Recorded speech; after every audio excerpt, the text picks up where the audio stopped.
Bab 370. Diunggah oleh Baca Suara. Jangan lupa like dan subscribe, agar kami semangat unggah lebih banyak. Arthur. Aku mengetuk pintu dengan ringan sebelum mendorongnya terbuka dan mengintip ke dalam. Seorang wanita berpipi bulat melirik ke arahku, mengangguk, lalu kembali merawat pasiennya. Seth berbaring di tempat tidur, terbungkus perban, setiap inci kulit yang terbuka berkilau dengan salep penyembuhan. Wanita itu melewati semacam alat berbentuk batang di atas tubuhnya, merawat beberapa tulang rusuknya yang patah, panggul yang retak, dan pinggul yang terkilir. Anak tangguh, kata Regis. Kupikir dia sudah selesai. Iya ya, grit semacam itu mungkin mengalir dalam darahnya, aku mengirim kembali. Adiknya mungkin menunjukkan hal yang sama. Tentu, mari kita salahkan anak-anak ini atas apa yang dilakukan Agrona kepada teman dan keluarga mereka. Benar-benar adil, karena mereka pasti bisa menolak keinginannya, bukan? Apa sekelompok pus? Aku menghela nafas. Kami sudah melakukan percakapan ini, Regis. Aku hanya bersikap picik, dan aku menyadari itu. Jangan bicara manis padaku seperti salah satu putrimu, putri, kata Regis dengan mendengus. Tidak ada yang bisa kulakukan untuk Seth, jadi aku kembali ke area pementasan, di mana aku meninggalkan Briar dan Apene sebagai penanggung jawab. Saat aku membuka pintu, aku disambut dengan teriakan Briar atas hiruk-pikuk kelas aku yang terlalu bersemangat. Apakah kalian semua akan diam? Kami punya tamu, oh, Profesor Gray. Briar memandang dari aku ke Direktur Ramseyer, yang baru saja masuk dari medan pertempuran, tampak sangat santai, bahkan bingung. Jangan terlalu keras pada tim juara kami, katanya. Wajar saja mereka heboh, mengingat. Itulah sebabnya aku di sini, tentu saja, untuk mengucapkan beberapa patah kata. Jika kamu tidak keberatan, Profesor Gray. Aku memberi isyarat padanya untuk melanjutkan. Direktur menunggu beberapa siswa yang mengobrol terakhir untuk tenang. Sungguh menyenangkan untuk ditonton, katanya, sambil berseri-seri ke arah para siswa. Selamat untuk kalian semua atas penampilan yang mengesankan selama turnamen, dan tentu saja pekerjaan luar biasa yang dilakukan oleh juara turnamen kami, Lady Enola dari High Blood Frost. Sorak-sorai dan tepuk tangan meledak dari para siswa, tetapi itu mereda dengan cepat ketika sutradara memandang dengan penuh harap. Selain itu, aku ingin mengakui Markus dari High Blood Arkwright dan Valen dari High Blood Ramseyer, yang keduanya tampil dengan standar tinggi dari darah mereka, melaju terjauh di turnamen ini selain dari juara kami. Tepuk tangan meriah lagi, meskipun aku juga menangkap beberapa tatapan jengkel pada panggilan tidak halus sutradara itu dari cucunya sendiri. Valen tampak tidak sadar, praktis memancarkan kesenangan atas pujian kakeknya. Dan tentu saja, lanjut Direktur Ramseyer, kami tidak bisa melupakan teman sekelasmu yang terluka, Seth dari High Blood Milview dan Yannick dari Blood Farsore. Aku harap kamu akan menyampaikan simpati dan harga diri aku ketika kamu melihatnya nanti. Petik 2. Tak lama setelah kemenangan Seth yang nyaris tidak diraih melawan anak kikir klub dari Akademi Bloodrock, kaki Yannick patah oleh lawan yang ceroboh, tetapi mereka adalah satu-satunya cedera besar. Central Academy menjadi menonjol di turnamen setelah itu, memberikan persentase kemenangan yang lebih baik daripada hadiah akademi lainnya. Para siswa menjadi lebih liar dan riuh dengan setiap putaran yang lewat, dan bergegas keluar ke medan pertempuran dengan hiruk-pikuk ketika Enola akhirnya memenangkan kejuaraan. Aku menemukan diri aku dalam posisi yang aneh, tidak dapat mengabaikan peran aku dalam kesuksesan mereka. Bagaimanapun, pelatihan aku yang membawa mereka ke titik ini. Dan mengetahui hal itu membuatku bangga, tetapi juga rasa bersalah. Jadi, alih-alih memberi anak-anak ini penguatan positif yang mereka butuhkan, aku telah melangkah mundur, mengarahkan pikiran aku ke rencana aku untuk Victoriat, akhirnya memaafkan diri aku sepenuhnya, menggunakan cedera Seth sebagai alasan untuk mendapatkan beberapa menit sendirian di tempat yang relatif tenang. Underwork sementara emosi campuran aku mendingin. Sekarang, kata Direktur Ramseyer, sambil bertepuk tangan, dengan berakhirnya acara hari ini, aku yakin kamu semua ingin sejenak mengistirahatkan tubuh kamu dan menenangkan pikiran kamu, jadi aku akan meninggalkan kamu dalam keadaan mampu. Tangan Profesor Gray dan asistennya. Sekali lagi, selamat semuanya, selamat. Direktur bermaksud untuk menjabat tangan aku ketika dia pergi, para siswa berdengung dengan percakapan yang melelahkan di latar belakang. Untuk kamu, Profesor Gray, aku juga harus mengucapkan selamat. Taktik peningkatan jarak dekat tidak pernah benar-benar menjadi prioritas sekolah kami. Aku khawatir, tetapi lihat apa yang telah kamu capai dengan mereka. Ekspresinya yang biasanya parah berubah menjadi seringai lebar. Dan untuk berpikir aku hampir menggantimu. Hah? Sambil menggelengkan kepalanya, dia berjalan keluar dari area pementasan, dan aku dengan jelas mendengarnya bergumam, oh, aku tidak sabar untuk mengoleskan ini ke hidung sutradara lain saat makan malam ini. Briar dan Apene memperhatikanku, menunggu. Aku memberi mereka anggukan. Dengarkan, teriak Briar. Kami menuju ke kamar kami. Tidak berlama-lama, tidak tersesat. Kalian semua terlihat seperti telah mengeluarkan 16 bayangan kotoran dari kalian, tetapi jangan berpikir sedetik pun bahwa aku tidak akan menendang 16 lagi dari siapapun yang merasa ingin main-main. Menggigit kembali seringai, aku mengikuti di belakang, hanya setengah mengawasi kelompok itu. Semua orang seharusnya sudah memiliki nomor kamar kalian, kata Apene ketika kami sampai di aula tempat kami disediakan kamar. Jika kamu lupa nomor kamu, maka aku kira kamu harus tidur di lorong. Aku tahu sebagian besar dari kalian sangat ingin menyelinap keluar dari kamar dan berkumpul dengan teman-teman, tambahku. Yang harus aku katakan adalah, jangan sampai ketahuan. Ada beberapa tawa penghargaan untuk ini, dan bahkan Apene tersenyum, tetapi Briar hanya memutar matanya dan menatapku dengan pandangan putus asa. Antrean kemudian pecah ketika para siswa mulai berburu kamar mereka. Dengan dibebaskannya tugas-tugas profesor aku masuk ke dalam kamar kecil aku yang sunyi dan menutup pintu di belakang aku. Regis segera melompat keluar dari tubuhku dan mengendus-endus. Bukan kastil, kan? Akomodasi yang disediakan untuk mahasiswa dan profesor yang berkunjung cukup, jika agak sederhana. Kami diberi kamar di kolisem itu sendiri, dan telah diundang untuk tinggal selama sisa acara, yang terdiri dari hari lain wargame dan duel antara ascender berpangkat tinggi. Baru pada hari ketiga dan terakhir Victoriat, para pengikut dan Skites akan menerima tantangan untuk posisi mereka. Jika Niko akan mengambil umpanku, itu akan terjadi pada hari ketiga. Sampai saat itu, mencapai rune penyimpanan ekstra dimensi aku membayangkan batu kunci terakhir yang aku terima. Itu adalah hari yang panjang dan melelahkan secara mental, dan yang benar-benar aku butuhkan adalah bermeditasi dan memfokuskan pikiran aku. Duduk bersila di tempat tidur dengan batu kunci di antara lututku, aku memejamkan mata, tetapi tidak mengilhami relik itu dengan ether. Sebaliknya, aku menunggu. Sesi pelatihan singkat aku dengan Enola dan batu kunci telah menunjukkan kepada aku bahwa apa yang benar-benar aku butuhkan untuk membuat kemajuan dengan wawasan relik adalah bantuan. Beberapa menit berlalu sebelum ketukan di pintuku datang. Masuk. Pintu terbuka dan Caira masuk, tampak letih di tepinya. Dia akan menghabiskan beberapa putaran terakhir turnamen pelajar dengan darahnya di kotak pribadi mereka atas permintaan Corbett. Maaf, gumamnya. Lenora menjebakku dalam percakapan yang sangat tidak nyaman dengan seorang pria muda berdarah Fritra yang telah diasuh oleh beberapa darah tinggi di Seklar. Ah, kataku, menyesuaikan posisiku dan menunjuk ke kursi tunggal kamarku yang duduk di kaki tempat tidur. Apakah ada pertunangan potensial di masa depan kamu, Lady Caira?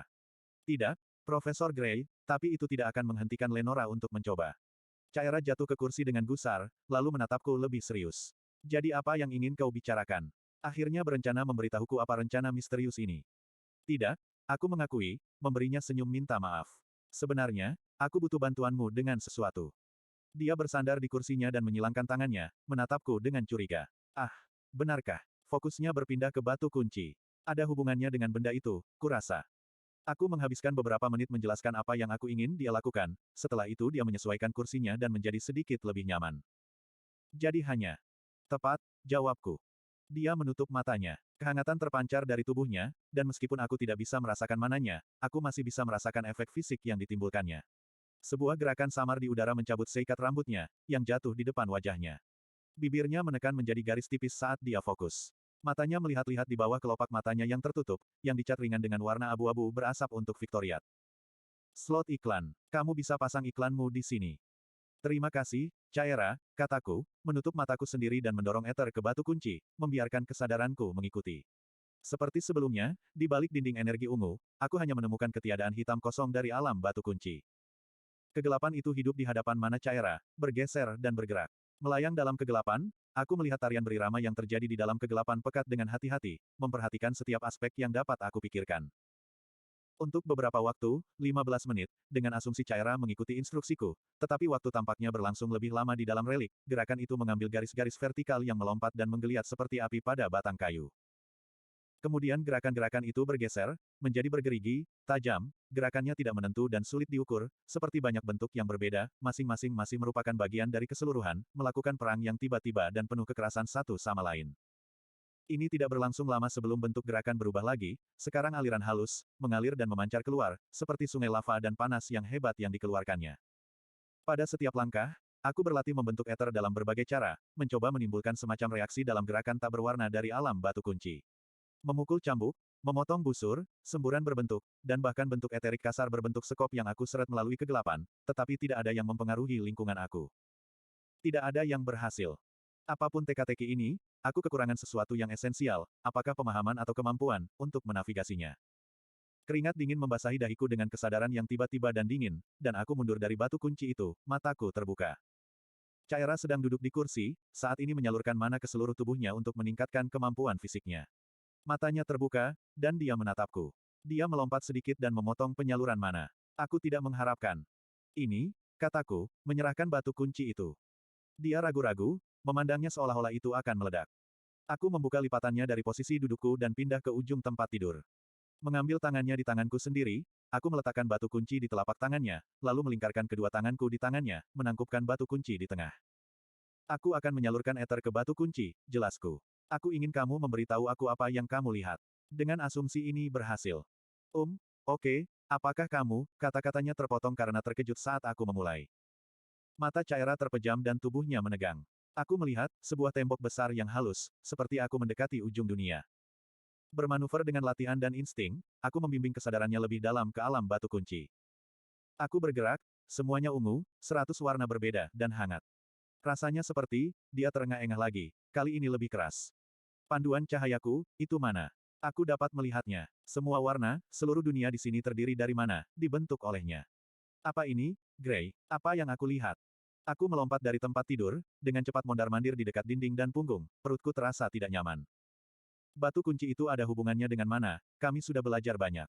Hanya saja, Caira bisa melihat partikel mana di dalam batu kunci, tapi bagiku itu terlihat seperti kekosongan hitam, yang artinya, apa? Aku tidak memiliki inti mana, tetapi keberadaan inti mana tidak memungkinkan seorang penyihir untuk melihat partikel mana. Rasakan mereka, ya, tapi aku perlu mengaktifkan kehendak binatang Sylvia dan kekuatan Realm Heart untuk melihat mana secara langsung, bahkan sebelum intiku dihancurkan. Jadi mengapa semua kegelapan tak berujung dan riak monster tinta menyeramkan saat kamu masuk ke sana? Regis bertanya dari mana dia meringkuk di sudut.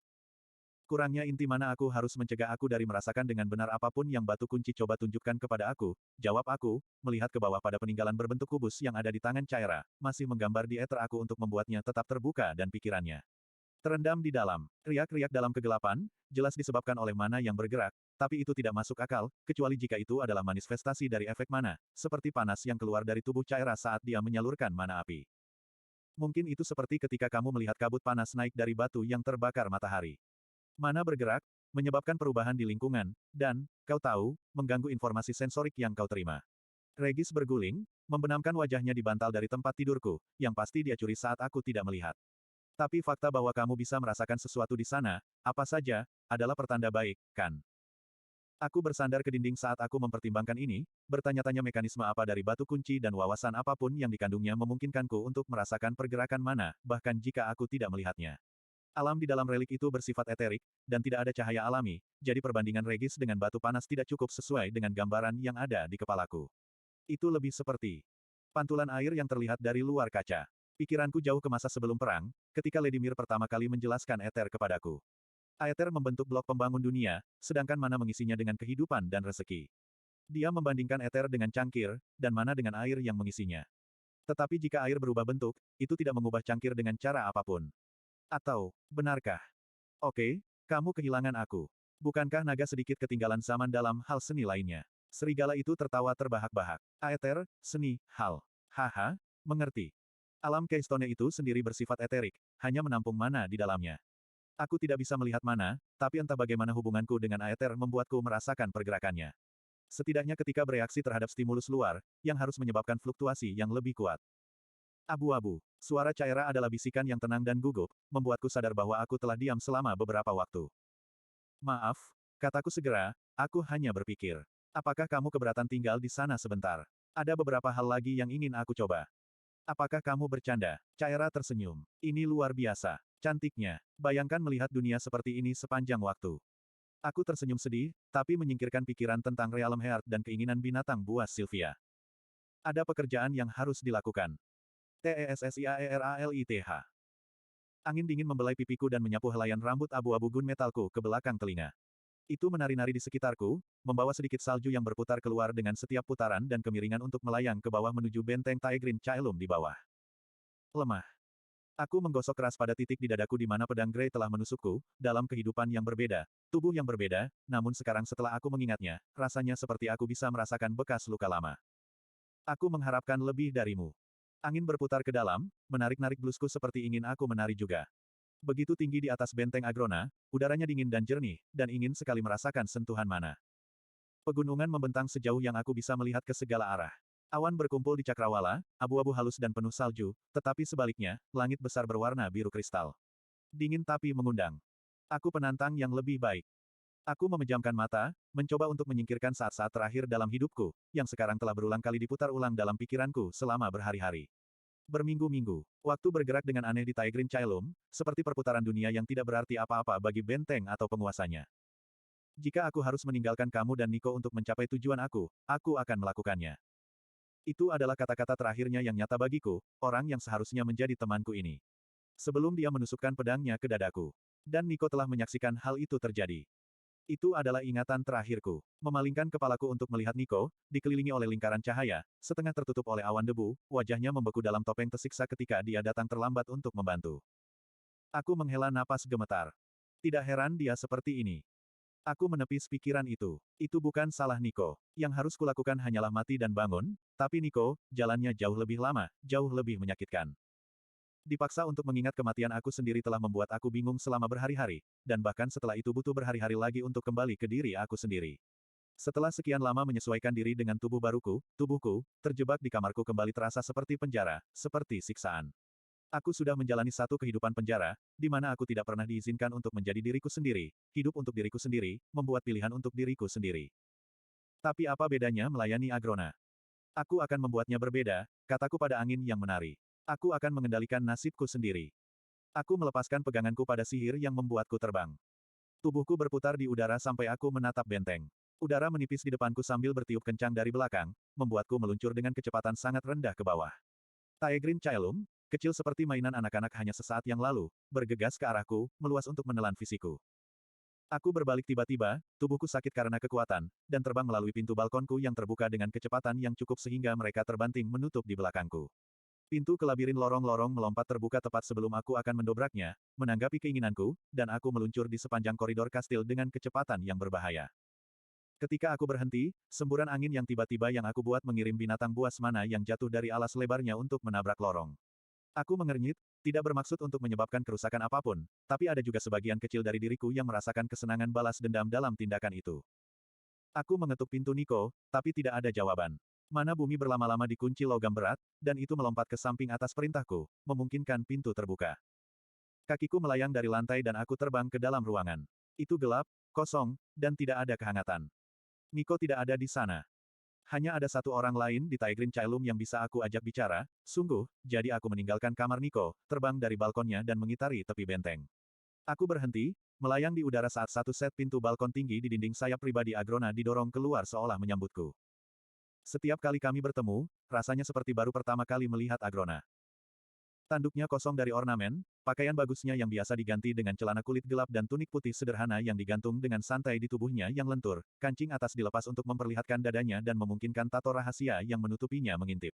Kulit marmernya berkilauan dalam cahaya pagi yang dingin, atau mungkin itu adalah kekuatan mana yang bersinar melalui tubuhnya dari intinya, yang terbakar seperti matahari mini di dalam tulang dadanya. Merasa lebih baik, dia bertanya, berpura-pura santai. Aku baru saja memikirkanmu. Dranev bilang kau melewatkan penilaian terakhirmu. Aku, kepalanya sedikit miring ke samping, lidahnya melesat keluar untuk membasahi bibirnya. Apa yang begitu membebani pikiranmu, Cecil? Aku bertemu mata merahnya yang cemerlang, makhluk yang lebih dekat dengan dewa daripada manusia, dan mengangkat daguku.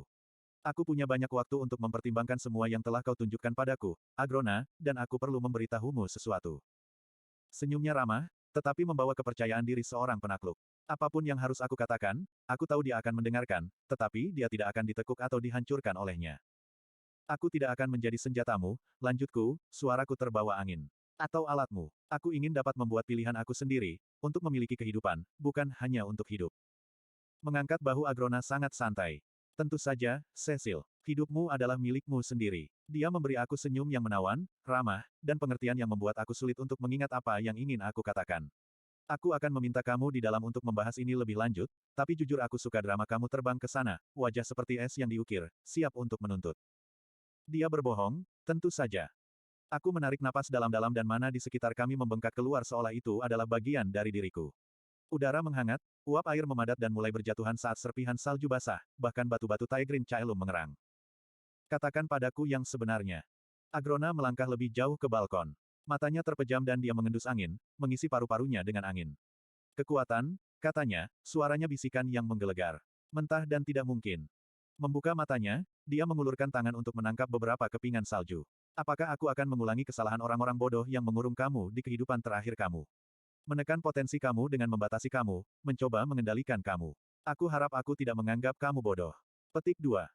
Tapi kamu melakukan sesuatu yang mirip dengan Nico, kataku, menahan getaran yang akan menghancurkan tubuhku saat Agrona menyebut-nyebut tentang bertahun-tahun penjara dan penyiksaan, dengan kedok pelatihan, aku alami dalam kehidupan terakhirku. Dia. Bukankah warisan? Kata Agrona dengan mudah. Meskipun, apa yang dia tanggung untukmu, hanya untuk kesempatan berdiri di sisimu lagi, Nico lemah dan tidak berdaya saat dia melihat Gray mengambil nyawamu. Tidak bisa berbuat apa-apa, tidak bisa apa-apa. Dia bersedia menanggung rasa sakit apapun untuk membawa kamu kembali dan membuat kamu tetap aman, tidak peduli biayanya untuk dirinya sendiri. Petik 2. Agrona mengamatiku dengan cermat. Tapi Nico bukan yang kamu bicarakan di sini, kan? Aku tidak berbohong ketika aku mengatakan pilihan kamu adalah milik kamu sendiri, tetapi ada sesuatu yang perlu kamu ketahui. Petik 2. Dia berhenti ketika seekor burung terbang melewati aku untuk menetap di pagar balkon. Itu mengetuk paruhnya pada logam, mengeluarkan dentang berlubang, dan mengacak-acak bulu hitam dan merahnya yang mengkilap. Agrona mengulurkan tangannya, yang tiba-tiba penuh dengan biji. Makhluk itu melompat dari pagar ke telapak tangannya dan mulai makan, mengipasi keempat sayapnya. Ini, indah, kataku, sejenak teralihkan perhatiannya. Kamu tidak akan menemukannya di tempat lain di Alakria. Agrona merenung, mengamati burung itu mematuk bijinya. Mereka berasal dari Epeotus, asli hanya di sisi tebing terjal Gunung Geolus. Aku punya beberapa yang dibawa ke sini, dulu sekali, ketika fitur Agrona tumbuh intens saat dia menghilang. Tiba-tiba jemarinya terkatup seperti sangkar mengelilingi burung itu. Itu mengeluarkan suara jeritan ketakutan dan mulai mengepakkan tangannya dan mematuk jari-jarinya dengan sia-sia. Mereka tidak pada tempatnya di sini, sama sepertimu, katanya, tatapan tajamnya pada burung itu. Kamu dalam bahaya, Cecil, dan kamu akan berada dalam bahaya sampai perang dimenangkan dan klan Indra terlempar dari gunung mereka. Mengapa? Aku bertanya, tidak dapat mengalihkan pandangan dari burung itu, firasat yang kuat membuat perut aku melilit. Tidak seperti Fritra, yang bangga menjelajahi hal yang tidak diketahui, klan Asura lainnya takut akan hal itu. Jika mereka pernah mendapatkan kamu. Matanya melayang menjauh dari burung untuk bertemu dengan mataku, dan aku merasa diriku ditarik ke dalamnya, seperti menatap kaldera gunung berapi aktif. Aku bisa merasakan dia berputar-putar di pikiranku seperti sedang membalik halaman buku. Tapi alih-alih merasa seperti pelanggaran, ada kehangatan dan kenyamanan di dalamnya, seperti memiliki dia di sana bersamaku berarti aku tidak sendirian. Tapi kamu tidak sendirian, Cecilia. Tangannya tertutup. Burung itu memekik teredam, yang segera digantikan oleh derak tulang-tulang kecil yang berlubang. Saat tangan Agrona terbuka lagi, makhluk cantik itu tak lebih dari bulu bengkok dan sayap patah. Dengan jentikan pergelangan tangannya, mayat kecil itu jatuh dari tepi balkon dan jatuh ke batu-batu tajam jauh di bawah. Tapi aku tidak akan berperang dengan Asura lain demi dirimu, kata Agrona, suaranya berat dengan niat. Mereka tidak hanya berbahaya bagi kamu, tetapi juga bagi semua orang yang lebih rendah. Dan orang-orang dari Alakria dan Dicaten berhak untuk hidup tanpa rasa takut akan tirani mereka. Aku mungkin memerintah yang lebih rendah, membimbing evolusi mereka, tetapi aku tidak tertarik untuk membangun mereka hanya untuk menghancurkan mereka dan memulai lagi seperti yang telah dilakukan Keses. Dia mengulurkan tangannya ke arahku, telapak tangan ke atas, seolah mengharapkan aku untuk mengambilnya. Jika kamu bertarung denganku dalam perang yang akan datang, kamu dapat melindungi dirimu sendiri dan orang-orang dari dua benua dari bahaya yang ditimbulkan oleh Asura. Bagaimanapun, mereka telah menunjukkan kedalaman ketidakpedulian mereka terhadap kehidupan yang lebih rendah di Elenoir ketika mereka melakukan genosida hanya untuk kesempatan menghentikan kamu tumbuh menjadi kekuatan penuh kamu. Saat menyebut Elenoir, kabut zamrud bocor dari intiku, memenuhi penglihatanku dan membuatku goyah di udara. Agrona menegang, tapi aku segera mendapatkan kembali kendali dan mendorong sensasi itu jauh ke dalam, kembali ke intiku di mana kehadiran alien dari Elderwood Guardian tetap ada, kekuatannya masih tertutup dariku. Agrona menelusuri tubuhku dengan matanya, memeriksa setiap inci tubuhku. Binatang itu akan gusar saat menyebutkan serangan itu, katanya. Paling menarik. Jika kamu pernah mendapatkan kendali atasnya, menambahkan kekuatannya yang luar biasa ke kontrol bentuk bebas kamu sendiri atas mana akan menjadi keuntungan, tetapi tidak sepenuhnya diperlukan bagi kamu untuk mencapai potensi penuh kamu. Aku menggosok tulang dada aku di atas inti mana aku, tidak nyaman. Tapi aku mengerti bahwa dunia ini tidak akan pernah menjadi rumahmu, lanjut Agrona, seperti sedang menarik pikiran langsung dari kepalaku. Jadi aku berjanji ini padamu. Ketika kita mengalahkan para Asura dan menggulingkan klan Indrat, aku akan menggunakan pengetahuan yang aku peroleh dari reliktem untuk mengembalikan kehidupan lama kamu, dunia lama kamu, tetapi sebagaimana seharusnya. Nafasku tertahan di dada. Bayangkan, Cecil, bayangkan persis seperti apa hidup itu, apapun yang kamu inginkan. Sekarang, apa yang akan kamu lakukan untuk mengklaimnya? Ini tipuan, atau jebakan, atau... Tapi perlakuannya terhadap aku sudah berubah. Nada suaranya penuh hormat, bahkan berhati-hati. Cara dia menatapku, aku bisa melihatnya di matanya, seperti dia melihatku sebagai mitra, bukan alat, dan itulah yang aku datang ke sini untuk menuntut. Ada keyakinan dan pertanyaan dalam tatapan itu, dan aku tahu dengan pasti bahwa dia bisa melakukan apa yang dia katakan. Tapi apa yang akan aku lakukan dalam hidup ini untuk kesempatan untuk kembali ke kehidupan yang seharusnya aku miliki? Apa saja, Agrona?